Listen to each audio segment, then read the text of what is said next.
नमस्कार। प्रादेशिक समाचार के साथ मैं मनोज कुमार शर्मा। प्रधानमंत्री नरेंद्र मोदी ने सोमवार को स्विट्जरलैंड के जिनेवा में विश्व स्वास्थ्य सभा के 76वें सत्र को वर्चुअली संबोधित किया। इस अवसर पर बोलते हुए श्री मोदी ने विश्व स्वास्थ्य संगठन को 75 वर्षों तक सेवा करने के ऐतिहासिक मील के पत्थर को पूरा करने पर बधाई दी और विश्वास व्यक्त किया है कि WHO अगले 25 वर्षों के लिए लक्ष्य निर्धारित करेगा। श्री मोदी ने कोविड-19 महामारी के दौरान उजागर हुई वैश्विक स्वास्थ्य संरचना में कमियों को उजागर करते हुए लचीला वैश्विक प्रणालियों के निर्माण और वैश्विक स्वास्थ्य समानता को बढ़ावा देने के लिए सामूहिक प्रयास की आवश्यकता पर भी बल दिया।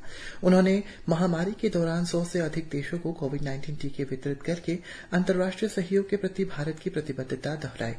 इस बीच योग, आयुर्वेद और ध्यान जैसी पारंपरिक प्रणालियों के लाभ के विषय पर बोलते हुए श्री मोदी ने प्रसन्नता व्यक्त की कि WHO का पहला वैश्विक पारंपरिक चिकित्सा केंद्र भारत में स्थापित किया जा रहा है। श्री मोदी ने इस बात पर भी प्रसन्नता व्यक्त की है कि जब बाजरा के महत्व के बारे में जागरूकता पैदा करने में अंतर्राष्ट्रीय बाजरा वर्ष महत्वपूर्ण भूमिका निभा रहा है। इसके अलावा उन्होंने वासुदेव कुटुंबकम के भारतीय दर्शन का भी उल्लेख किया, जो हमें दुनिया को एक परिवार के रूप में देखना सिखा रहा है, और कहा कि अच्छे स्वास्थ्य के लिए भारत की दृष्टि एक पृथ्वी एक स्वास्थ्य है और इसकी दृष्टि सिर्फ मनुष्य तक ही नहीं है बल्कि जानवरों, पौधों और पर्यावरण सहित पूरे पारिस्थितिकी तंत्र के लिए भी इसका विस्तार है। प्रधानमंत्री नरेंद्र मोदी ने सोमवार को पापुआ न्यू गिनी के अपने समकक्ष जेम्स मरापे के साथ बैठक की और द्विपक्षीय संबंधों के व्यापक दायरे पर चर्चा की। श्री मोदी ने कहा है कि उन्होंने भारत और पापुआ न्यू गिनी के बीच द्विपक्षीय संबंधों की पूरी श्रृंखला को कवर करते हुए प्रधानमंत्री जेम्स मरापे के साथ बहुत ही उपयोगी बातचीत की और वाणिज्य, प्रौद्योगिकी और स्वास्थ्य सेवा से सहयोग बढ़ाने और जलवायु परिवर्तन को संबोधित करने के तरीके पर भी चर्चा की। इस मौके पर श्री मोदी ने भारत प्रशांत द्वीप समूह सहयोग मंच के तीसरे शिखर सम्मेलन की सह-अध्यक्षता भी कर रहे थे। उन्होंने अपने उद्घाटन भाषण में कहा है कि पूरी दुनिया आज नई चुनौतियों का सामना कर रही है और वैश्विक खाद्य ईंधन, फर्टिलाइजर्स और फार्म सप्लाईज चेन और कोविड-19 जैसे परीक्षण के समय के बारे में भी याद दिलाया, जिसने दुनिया को प्रभावित किया और विश्वसनीय देश मदद के लिए नहीं आ रहे थे और प्रशांत द्वीपों का समर्थन करने के लिए भारत आगे आया।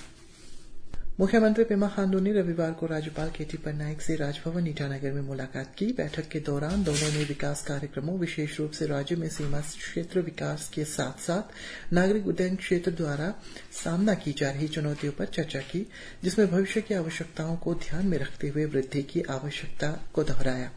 राज्यपाल ने केंद्र सरकार के वाइब्रेंट विलेज कार्यक्रम की सराहना करते हुए बेहतर इंटरनेट कनेक्टिविटी, विभागों के शीघ्र संचालन और अधिकारियों को ग्रामीण समुदायों तक पहुंचाने पर जोर दिया।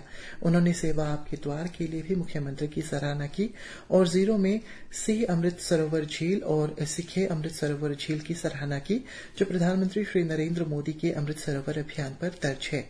राज्यपाल ने राज्य के अन्य हिस्सों में भी जैव विविधता संरक्षण की आवश्यकता पर बल दिया।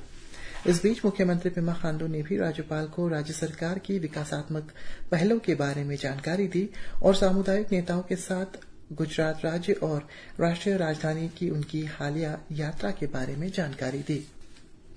भारत की G20 अध्यक्षता के तहत पर्यावरण और जलवायु स्थिरता कई समूह ECSWG की बैठक मुंबई में चल रही है। रविवार को शुरू हुई इस बैठक में G20 देशों, आमंत्रित देशों और अंतर्राष्ट्रीय संगठनों के सतत और लचीले सामुदायिक समुद्री पारिस्थितिकी तंत्र बनाने के प्रयासों को बढ़ावा देने की दिशा में एक महत्वपूर्ण कदम है।